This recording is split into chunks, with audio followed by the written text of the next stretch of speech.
and welcome to Study English IELTS preparation. I'm Margot Politis. Today on Study English we're going to look at some of the features of formal written English.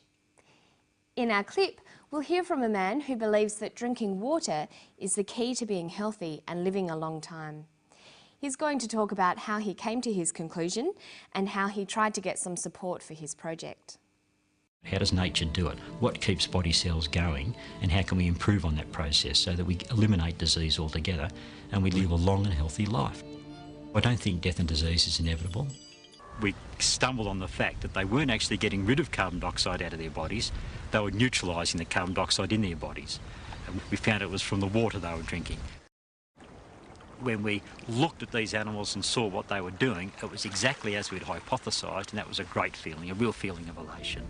I tried and I tried and I tried to be conventional in that sense. I went to 100 people. I wrote 1,000 letters. I spoke to the Australian Academy of Science. I spoke to the American Academy of Science. I spoke to hospitals. I spoke to professors of medicine. Because I wanted to do work independently, I couldn't get anywhere, so I had to do it other ways. This is a food substance. This is something that's been drunk for thousands of years. This is probably where the mythology of the Fountain of Youth came from. There would have been natural springs somewhere bubbling out magnesium bicarbonate at an alkaline pH value, and people that drank these springs lived longer. But I want everybody to have the opportunity to live a long and healthy life, and that's been my life's work, and we're getting somewhere. We're getting somewhere. One of the most important areas for students to master is the difference between informal spoken English and formal written English, including academic language. There are many differences between formal and informal English. Firstly, in written language, all words must be spelt correctly.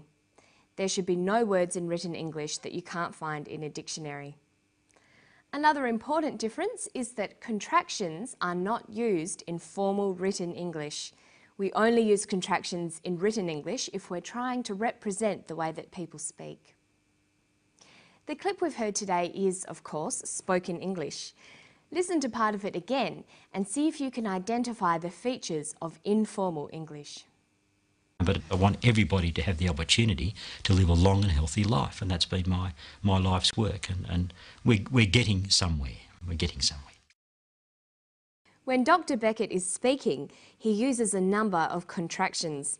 He says, "That's been my life's work," and "We're getting somewhere."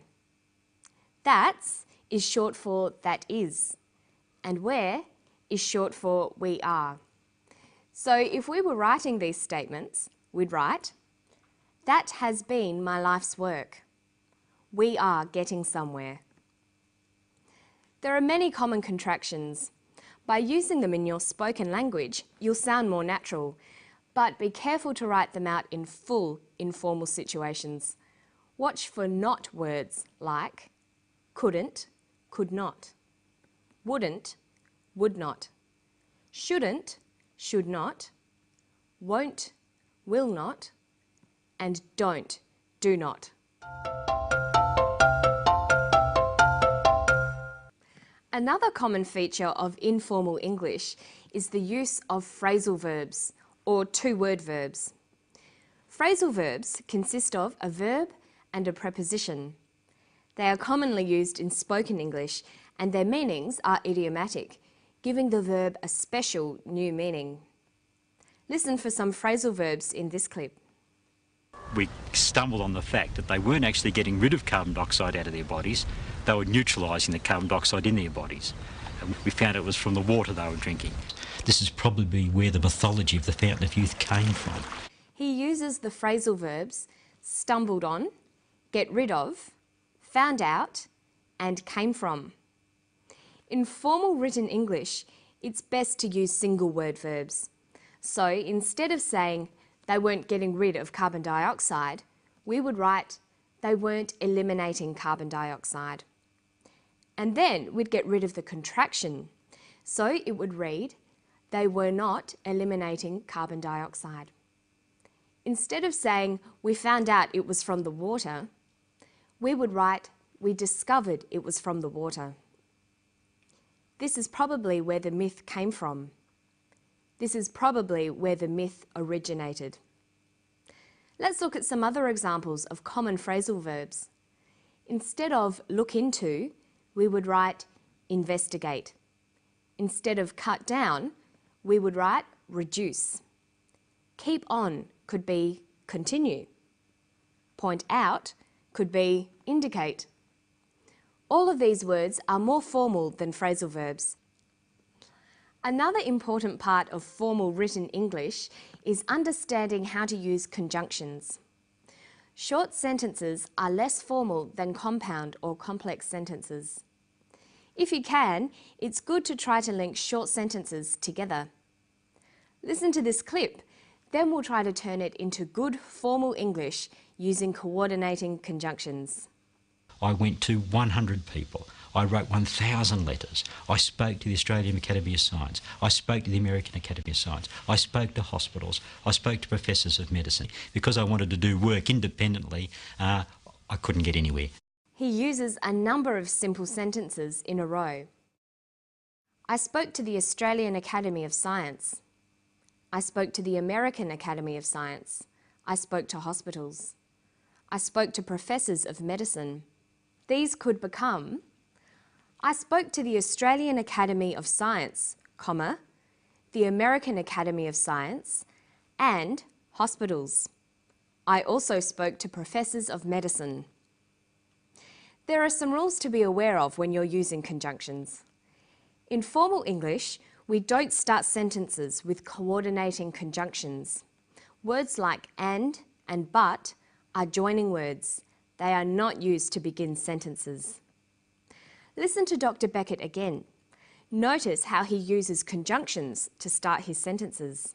There would have been natural springs somewhere bubbling out magnesium bicarbonate at an alkaline pH value, and people that drank these springs lived longer. But I want everybody to have the opportunity to live a long and healthy life, and that's been my life's work. He uses the word and to begin a sentence. If we were writing a formal report or essay, we would have to find other words to replace and. We could begin the sentence with furthermore, in addition, or moreover. We could replace the word but with the word however. You should make lists of these alternative words so you use a variety of them in your written language. It's important to avoid repetition in your formal written English. Of course, repetition can be used to add emphasis in spoken English. You might hear people say things like, I really, really like that. But in formal academic writing, you should find other ways of adding emphasis. Listen to the way he uses repetition. I tried and I tried and I tried to be conventional in that sense. I went to 100 people. I wrote 1,000 letters. I spoke to the Australian Academy of Science. I spoke to the American Academy of Science. I spoke to hospitals. I spoke to professors of medicine. Because I wanted to do work independently, I couldn't get anywhere. I tried and I tried and I tried.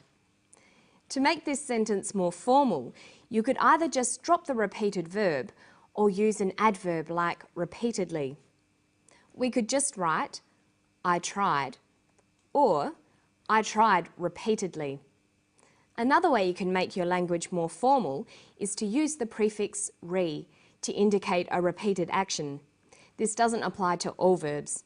Look at this sentence. He played and played the song again and again. We could write formally, he replayed the song repeatedly. And why don't you try practicing ways of making spoken language more formal? Or looking at ways that you can take formal written language and turn it into conversational English. That's all for today. I hope I'll see you next time on Study English. Bye-bye.